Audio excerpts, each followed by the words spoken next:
Welcome to my Research Express. In this video, we will learn how to pre-process data related to the presence of unusual data like NaNValues and outliers. Consider a matrix 3 by 3 with its center element set to Nan. Now compute a sum for each column in the matrix.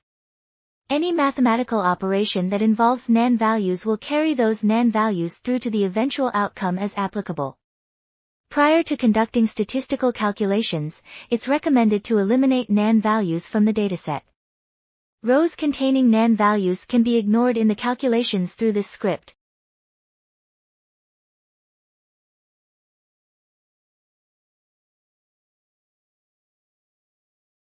Recheck for some command just like before.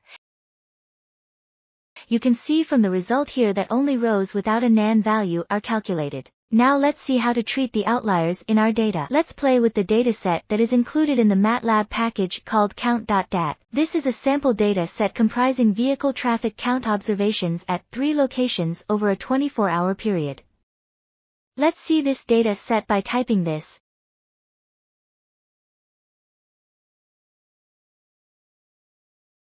Now, let's see if there are any outliers in this data set by typing. In this example, we try to find outliers greater than 3 standard deviations. Let's see the result. The result suggests that there is one outlier in the first column.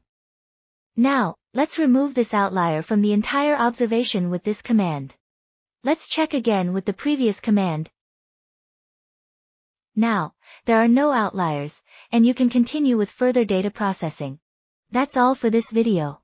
For a more comprehensive explanation and step-by-step guide, please go to the link in the description.